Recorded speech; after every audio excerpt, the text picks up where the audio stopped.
Así es que vamos esta mañana a estar conversando un mensaje que yo he titulado Un Dios confiable con un plan confiable. Ese es el Dios que yo he conocido y que cada día conozco y descubro más. Y voy a empezar con una historia de mi niñez. Si la conté aquí antes me perdonan, pero conecta muy bien con lo que voy a decir hoy. Cuando yo tenía, qué sé yo, 6 años, quizás 7 años, asistíamos a una iglesia que quedaba como a unas, quizás 6, 7 esquinas de donde vivíamos. Y en ese tiempo mi papá no tenía carro, entonces íbamos caminando. Mi mamá era de la que se tomaba su tiempo para vestirse, ella se iba siempre de último. Y papi tenía que llegar temprano, tenía que estar en la iglesia temprano. Y él se iba primero, y me gustaba irme con él, caminando hasta la iglesia. Y yo recuerdo que ahí en la Sabana Larga, en el ensanche Osama, hay un destacamento de policía y teníamos que cruzar justo frente al destacamento de policía, al cuartel de policía. A esa edad yo le tenía terror a los uniformes. Todo lo que pareciera uniforme, policía, militares, yo temblaba cuando lo veía. Y recuerdo que cuando yo iba de manos con mi papá caminando hacia la iglesia, cuando nos íbamos acercando a aquel cuartel de policía, yo me abrazaba y me pegaba del brazo de él. Era tanto que casi no lo dejaba ni caminar. Mi papá caminaba rapidísimo porque era medio eléctrico él. Y yo recuerdo que yo me pegaba de él con un miedo terrible. ¿Qué pasa? En más de una ocasión mi papá se molestó conmigo. Y a mí me tomó años entender por qué él se molestaba conmigo. Con el tiempo yo pude entender que para él era impensable, era algo que él no podía entender, por qué yo tenía miedo si yo iba de la mano de él. ¿Cómo era posible que yo entrara en ese pánico si él, siendo mi padre, que me protegía y me cuidaba, no iba a ser capaz de llevarme por un camino donde hubiera peligro para mí? No era posible que él me iba a llevar por un camino donde él no pudiera protegerme. Entonces, él no podía entender mi miedo porque debía ser suficiente que él me tenía sujetada con su mano. Lo mismo pasa con nosotros y nuestro Padre. Yo me pregunto, y te hago esta pregunta: ¿cómo verá Dios la desconfianza que tú y yo manifestamos al transitar por esta tierra? ¿Cómo verá Dios el hecho de que eventos de la vida, situaciones que estamos pasando, diferentes cosas que estamos viviendo, nos meten en un estado de ansiedad y de temblor y de temor? Como si no supiéramos quién sostiene nuestra vida y quién sostiene nuestra mano. No sé si te has preguntado, pero sería bueno preguntarte en esta mañana: ¿qué pensará mi Dios cuando me ve que desconfío de que Él es capaz de protegerme? Por eso le hablaba de un Dios confiable. Quiero mostrarle en los minutos que tengo, 3 aspectos que deben elevar nuestro nivel de confianza hacia nuestro Dios. Lo primero es que, ¿cómo podemos saber que Dios es confiable? Y es muy fácil, porque eso todos lo sabemos en teoría. Está en el libro de Salmos, el capítulo 93, y los versículos 1 y 2. Miren lo que dice. Lo primero que debe hacernos sentir confiados en que Él nos sostiene y Él nos lleva de la mano es el poder y la autoridad que reposan sobre Él. Miren lo que dice: Jehová reina. No es que reina en un país, no es que reina en una ciudad, no es que reina en una esquina. Él es quien está sentado sobre el círculo de la tierra. Él gobierna, Él reina, Él domina sobre todo. Jehová reina, se vistió de magnificencia. Jehová se vistió, se ciñó ¿de qué? De poder. O sea, Él no es que solamente reina porque tiene un puesto que alguien se lo dio momentáneamente, sino que Él reina sustentado en el poder que vive y opera y sale de la boca de Él mismo. dice la palabra, se vistió, se ciñó de poder, afirmó todo el mundo y como Él fue que lo afirmó, no se moverá. O sea, lo que Él determina es final. Nadie puede contender contra eso. Dice, firme es su trono desde entonces. ¿Qué significa eso? Hoy vemos reyes que pasan, monarquías que terminan, presidentes que terminan su gobierno y un pueblo puede quitarlos del medio. Sin embargo, el trono de Dios es firme, es inconmovible. Nadie puede quitarlo del lugar de autoridad y dominio y poder que tiene. Por eso cantábamos que Él domina sobre todo. Él gobierna sobre todo.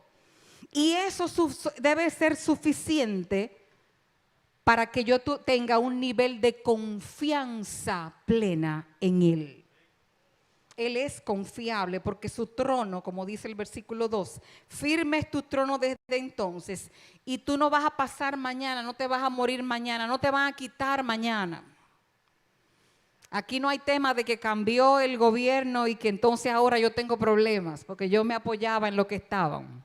No, aquí dice que tú eres eternamente y para siempre. Él no va a cambiar, Él no se va a mover, Él no va a dejar su trono para nadie más. Él es eterno, su trono es eterno, su poder es eterno. Entonces eso tiene que elevar nuestro nivel de confianza en el Dios que tenemos. El otro punto que quiero ver en esta mañana es Salmo 117. Y es que si su poder y su autoridad no son suficientes para elevar mi nivel de confianza acerca del Dios que yo tengo, entonces su fidelidad debe darme esa confianza. Hay algunos cristianos que dicen, yo sé que Dios puede resolverme este problema, pero yo no sé si quiere. Yo no sé si lo va a hacer. Yo no sé si Él se cansó de tantas fallas que yo he tenido y Él ha dicho esta vez te voy a dejar solo, que tú resuelvas como tú puedas.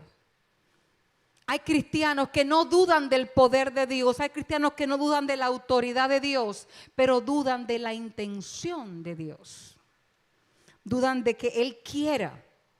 Pero dice en Salmo 117, los versículos 1 y 2, dicen de esta manera: alabad a Jehová, naciones todas, pueblos todos, alabadle, porque ha engrandecido su misericordia, ha hecho grande, ha hecho extensa el favor que ni tú ni yo merecemos. Él lo ha hecho grande sobre nosotros, su misericordia.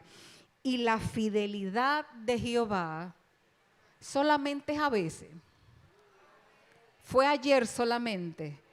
Su fidelidad, la fidelidad de Jehová es para siempre. Yo puedo siempre contar con la fidelidad de Jehová. ¿Qué significa la fidelidad? La fidelidad significa que tú y yo estamos bajo un pacto en el cual Él se comprometió a que lo que es tuyo es de Él, que tú eres de Él, que tus asuntos son de Él, que tus dolores son de Él, que tus necesidades son de Él. Y Él es fiel a ese pacto.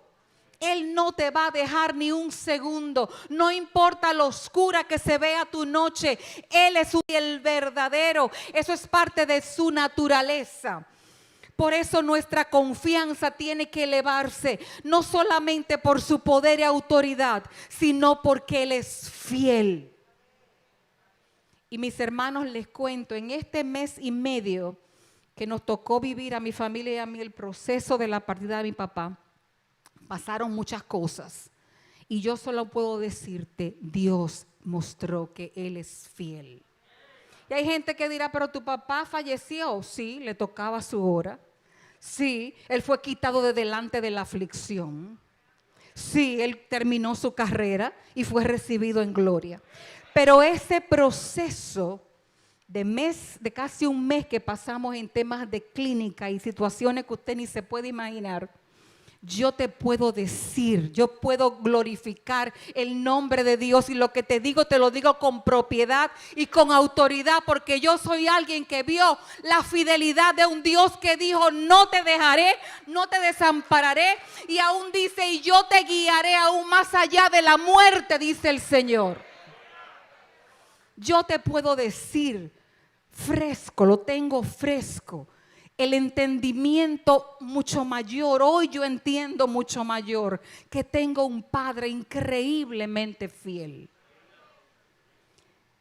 Su fidelidad es para siempre. Tú puedes contar con eso. Usted puede ir al banco del cielo con esa palabra: Él es fiel, mi Padre es fiel, lo que me pasa a mí, a Él le importa. Y Él está empeñado en darme ese fin glorioso que está de acuerdo a sus pensamientos para mi vida. El tercer punto relacionado con la confianza en este Dios confiable. Y para mí fue uno de los descubrimientos mayores en este proceso. Te dirá: bueno, pero tú tenías que saber eso hace mucho, tiene muchos años en el Señor. Pero hay una revelación mayor cada vez.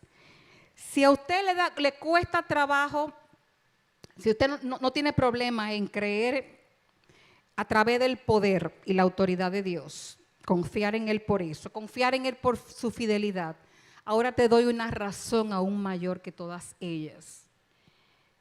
Tú puedes confiar en su amor, en que toda decisión que Dios toma está envuelta, está motivada, está pensada desde su amor por ti. Absolutamente toda decisión que Él toma. Toda. Recuerdo que cuando mi papá lo ingresamos a la primera etapa de su proceso, estuvo interno en una clínica donde nos permitían cuidarlo.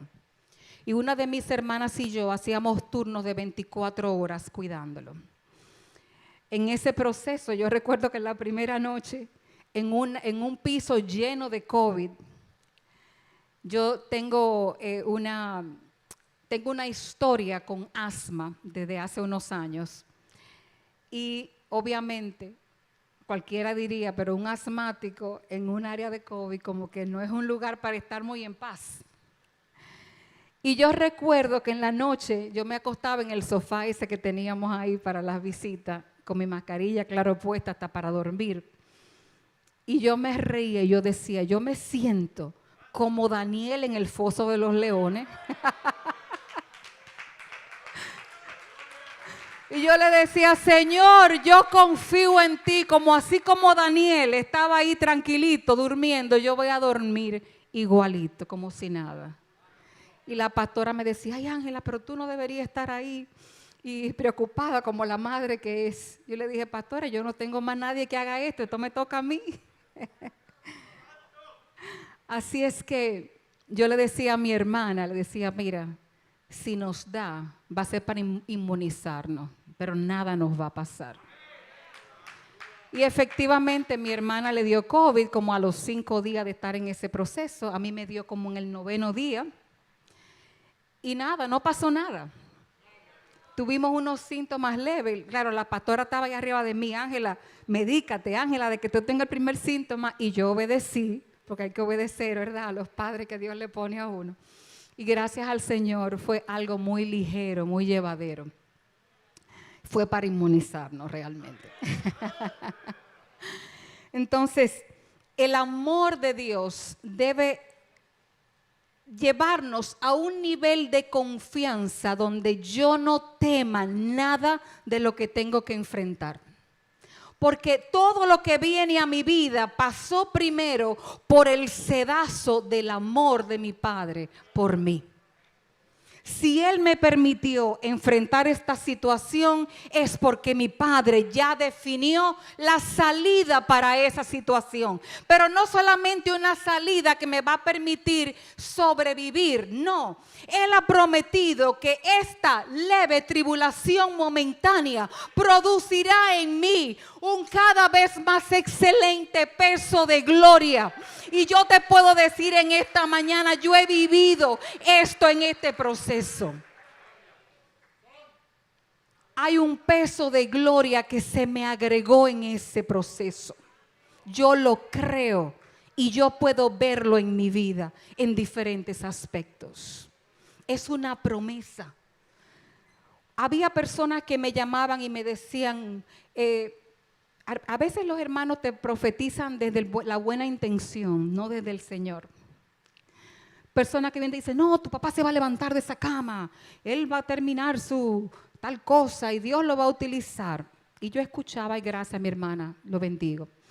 Pero en ese proceso yo aprendí algo. Aprendí que nuestra fe, porque hubo gente que me dijo, no, que tú no tienes fe. Y tenemos que revisar el tema fe. La fe no es una herramienta que yo uso para torcerle el brazo a Dios, para que Él haga lo que yo quiero. Eso no es la fe. Lo primero que tenemos que ver es que la fe es reverente a la autoridad del Altísimo. Eso es lo primero. Si no, eso se llama manipulación. Aunque usted grite y lo diga en el tono más efusivo posible, allá arriba se ve como manipulación. Lo primero que yo tuve que entender, yo llegué a preguntarme, Señor, ¿será verdad que me está faltando la fe? Y el Señor me llevó a lo que estoy hablándole en este momento, a su amor. Es fe primeramente en el amor de Dios para mi vida y para la de mi papá. Eso fue lo que vino a mi mente. Confía en que lo que yo estoy decidiendo está perfectamente pensado dentro de mi amor. Parece que no me entendiste, déjame repetírtelo.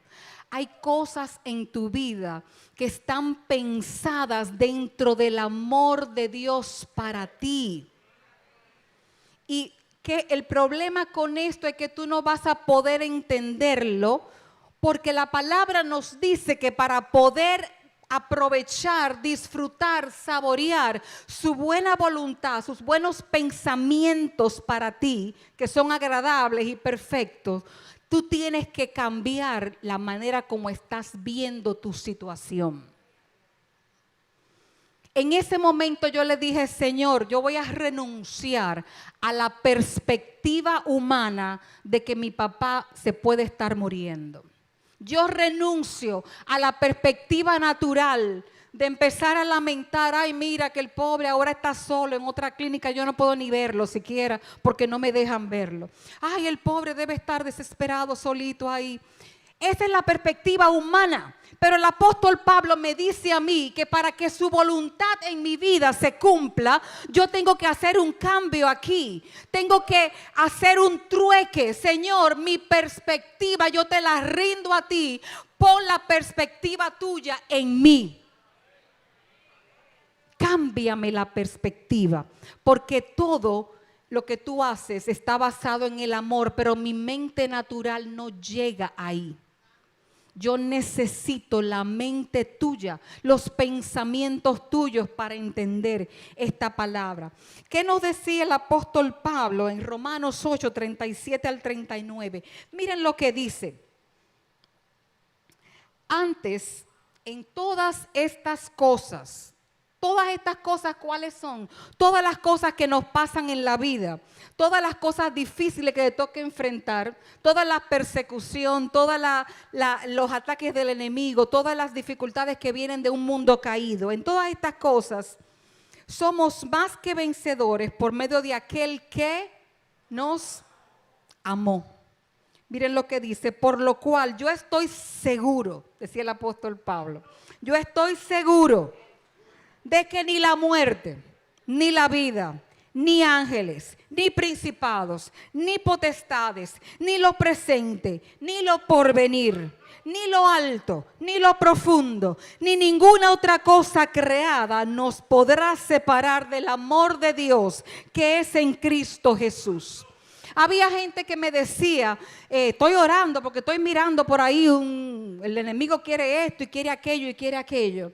Y yo le dije, Señor, yo no quiero ignorar las maquinaciones del enemigo, pero yo quiero estar consciente de qué es lo que tú estás haciendo en medio de este proceso. Te cuento, déjame explicártelo un poco mejor.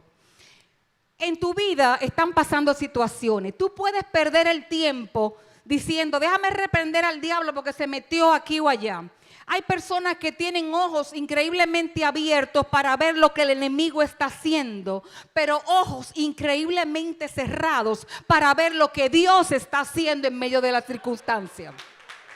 Yo le dije, Señor, yo quiero ver lo que tú estás haciendo para poder interceder, para poder ser tu contraparte aquí en la tierra, en medio de lo que está pasando. Yo poder ser esa voz que interceda de acuerdo a tu voluntad y ser el personal de tierra tuyo para que tus propósitos se cumplan en esta situación.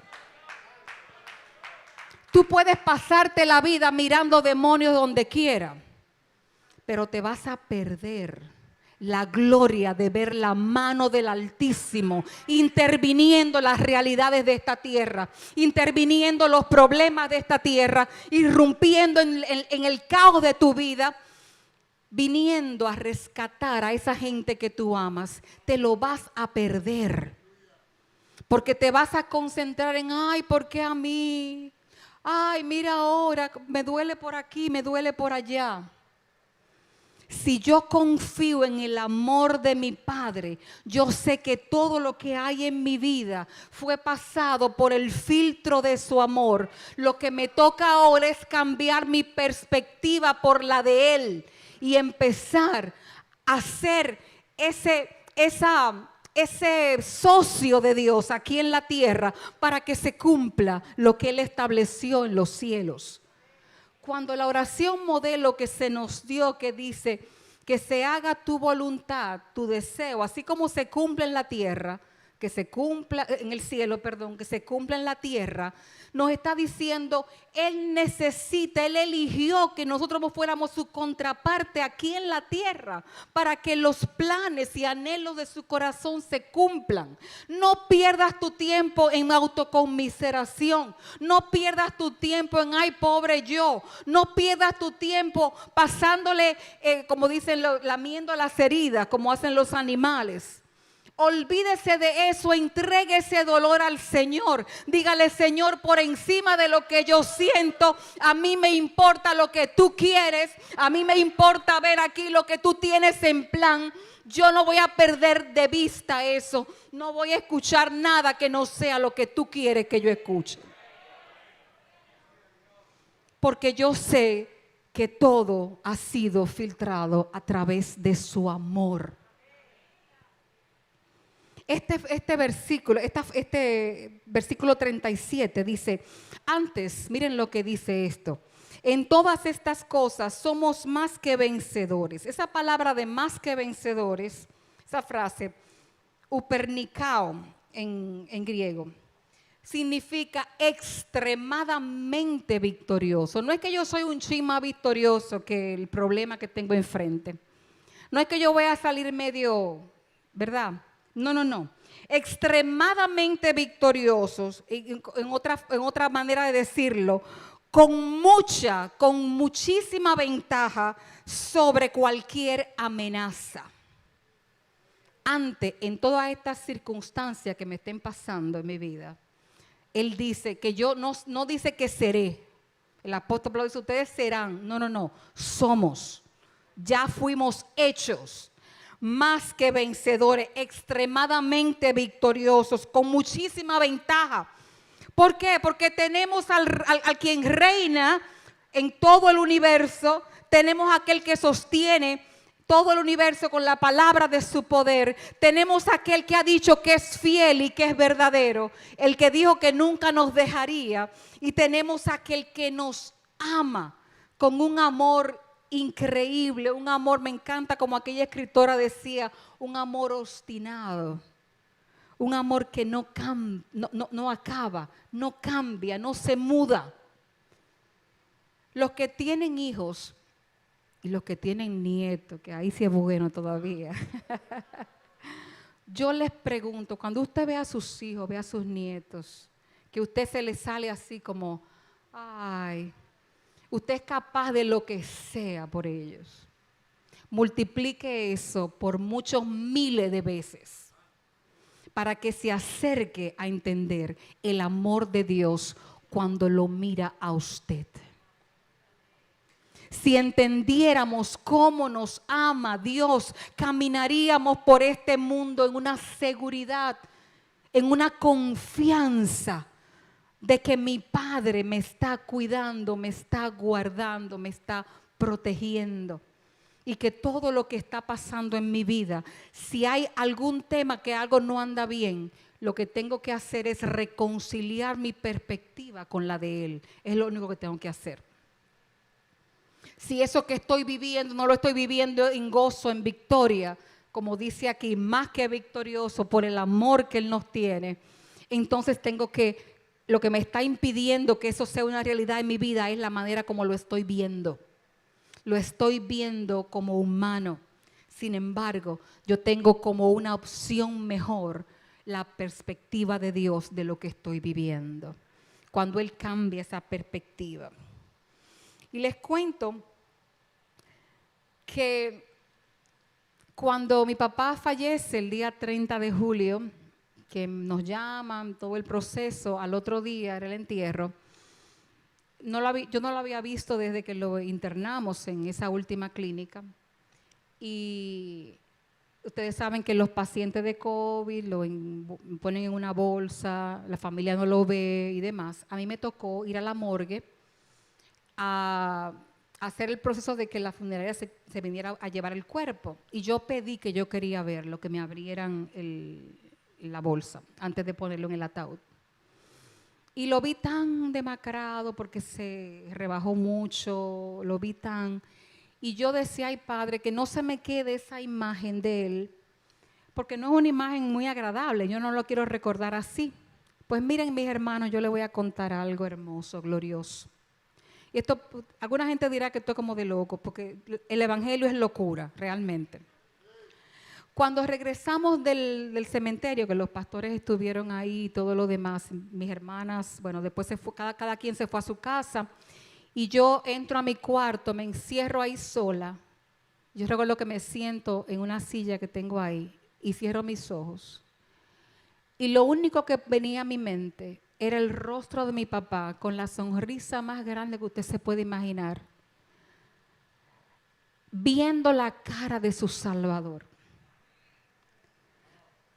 Era algo que yo era tan real que yo abría los ojos, los cerraba otra vez y lo veía con un gozo tan increíble, grande. Y yo decía, Señor, gracias, te amo, Señor, gracias. Yo más nunca aquella imagen, yo ni me acuerdo bien. Dios lo que me hizo entender fue su perspectiva.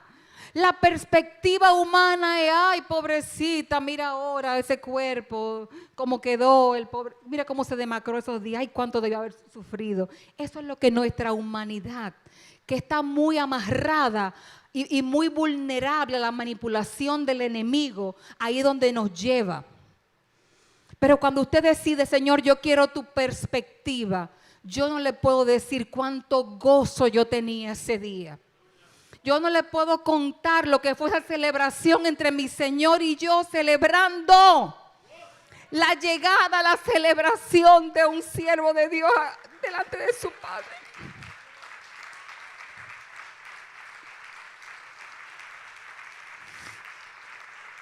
El Señor me llevó por toda la vida de mi papá a recordar los momentos en que Él anhelaba ese encuentro.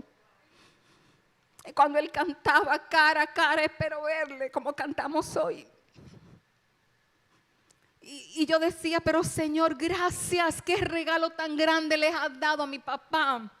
Qué regalo tan grande me has dado por permitirme visualizar La realidad no es lo que está pasando aquí, la realidad tiene más que ver con la eternidad. Esa es la realidad a la que tú y yo dependemos. De ella es que nos tenemos que alimentar, de la realidad de los cielos y la eternidad. Eso es lo real. Lo de aquí todo es pasajero. Lo real es el gozo de la misión cumplida. Lo real es el gozo de unas manos que llegaron llenas de fruto. Esa es la realidad. Pero hasta que no entendemos el amor de Dios, se nos dificulta hacer ese cambio de nuestra perspectiva por la de Él. Ahora, ¿qué es lo que ocurre? Nuestra fe tiene que convertirse en una fe que tiene como base contundente el amor de Dios por nosotros. Si su fe saca del medio el amor que Dios tiene por usted, no va a ser una fe suficientemente sólida para vivir el tiempo que nos queda en esta tierra. Ahora, ¿qué ocurre? El último punto que tiene que ver con esta confianza, tiene que ver con la confianza en su plan. Esto es un Dios que no improvisa. Tenemos un Dios que definitivamente no improvisa. Voy a leerles una frase del pastor Charles Swindoll que dice, miren lo que dice esta palabra: no hemos sido arrojados en esta tierra como dados en una mesa. Hemos sido amorosamente colocados aquí con un propósito.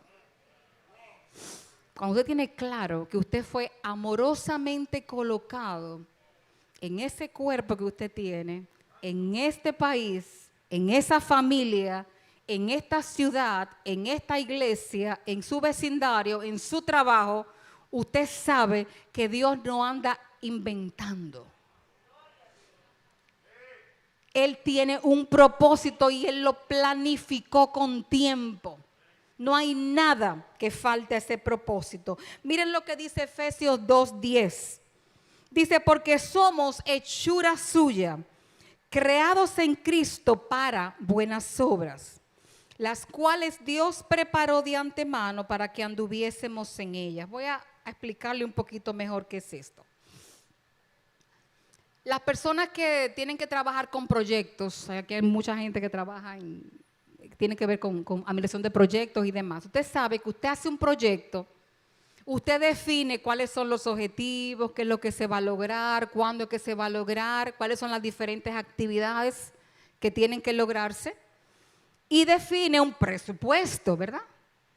Para eso. O sea, según las actividades se van dando, pues los recursos han sido destinados ahí, el dinero, lo que se va a necesitar, los recursos de personas, de equipo, de lo que sea, está ahí en el plan. Es un plan maestro con cada detalle de lo que se va a necesitar. Cuando el apóstol Pablo nos dice aquí en Efesios 2:10 que él preparó de antemano, significa Dios se sentó e hizo un plan para su vida y para la mía. Él preparó un proyecto con cuál es la misión de su vida. ¿A qué usted vino aquí? Él lo tiene ahí definido. Él planificó las actividades, los pasos que tienen que darse. Él planificó todo lo que tiene que ver con eso. Pero junto con esas actividades y planes, Él destinó los recursos que usted y yo necesitaríamos para vivir esta vida en esta tierra según su plan. Hay personas que están pidiendo recursos a Dios para diferentes cosas y no llegan porque no tienen nada que ver con el plan. Cuando usted se alinea con el plan de Dios, los recursos van a aparecer porque eso está definido, eso fue dicho, eso está hecho, eso está consumado. Así que si en su vida no están fluyendo lo que se necesita para usted avanzar en una dirección, pregúntese, ¿me salí del plan? ¿Tracé el mío? ¿O no estoy entendiendo bien qué es lo que Dios quiere de mí? Porque cada cosa que viene a tu vida, ya la solución Él la tiene. Dice la palabra que juntamente con la prueba que están dentro del plan, viene la salida. Por eso es que tú y yo podemos andar confiados, porque lo que sea que venga a nuestra vida, si nos ajustamos a su plan y a su voluntad, los recursos van a llegarnos. Casi cerrando, te voy a contar rapidito una última experiencia de esto para que tú veas si es cierto lo que te digo. Cuando empezó la pandemia, que yo empecé a oír las situaciones en Europa, gente llegando a los hospitales con un paciente enfermo, un familiar, y no encontrando una cama para que lo atendieran.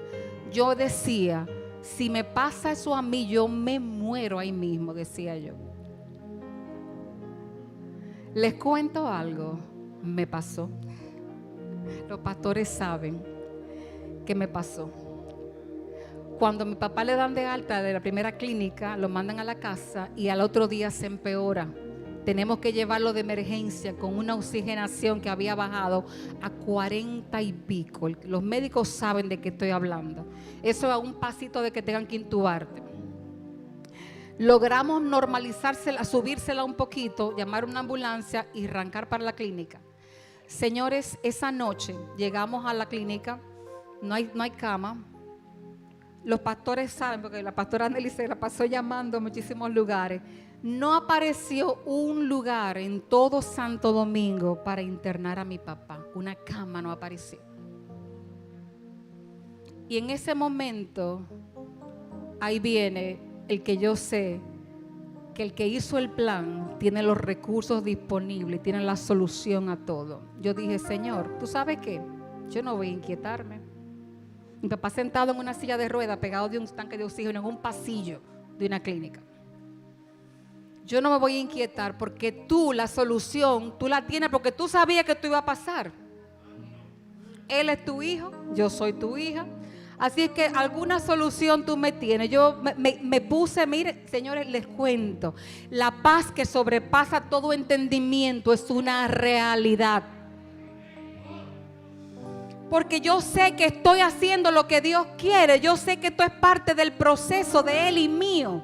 Esto está en el programa, esto está en la programación de Él. Y la solución a esto, Él la pensó en la eternidad hace tiempo. A las 10 y pico de la noche, yo empiezo a preguntar a alguna gente por WhatsApp. ¿Alguien sabe dónde yo consigo un tanque de oxígeno a esta hora? Un lugar que me pueda rentar un tanque de oxígeno para yo llevármelo para la casa y conectarlo, porque había la posibilidad de que al día siguiente iba a aparecer una cama en otro lugar. Entonces, solamente esta noche, que él duerme en su cama tranquilo con un tanque de oxígeno, eso es lo único que yo necesito. A las 11 menos cuarto, me escribe una de las muchachas de mi fundación, me dice, Ángela, conseguí un lugar, es medio lejos, porque es por allá por la carretera de San Isidro que queda. Ellos están abiertos y te van a esperar. Le digo yo a mi hermana, vámonos tú y yo, nos echaremos ese tanque al hombro como Dios nos ayude y lo instalaremos, yo no sé ni cómo, pero vamos arriba que el Señor proveerá.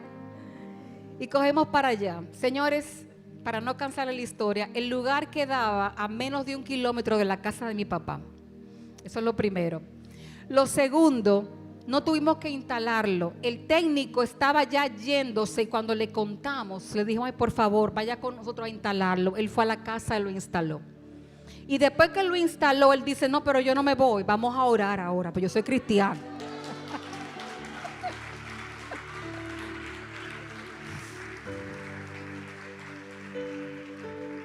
La fidelidad de mi Dios, el amor de mi Dios, el poder de mi Dios, la autoridad de mi Dios es una realidad. Él no improvisa. Simplemente tenemos que estar dispuestos a cambiar la perspectiva y a confiar en un Dios que es altamente confiable y que tiene un plan que no está inventando, que cada situación de tu vida ya fue vista por Él y ya Él tiene los recursos definidos para darte la respuesta a esa situación que tienes enfrente. Hónralo confiando en Él. Hónralo, adóralo diciendo, papá, yo te creo. Papá, yo sé que tú tienes el control. Papá, yo sé que la solución, aunque mis ojos naturales no la ven, yo sé que existe, porque en tu plan ya está definido. Cierro con esta palabra. Salmo 125, versículos 1 y 2. Los que confían en Jehová son como el monte de Sión, que no se mueve, sino que permanece para siempre.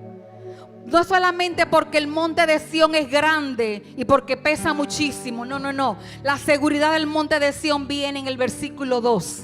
Dice: porque como Jerusalén tiene montes alrededor de ellas, así Jehová está alrededor de su pueblo, desde ahora y para siempre. Dios bendiga tu vida.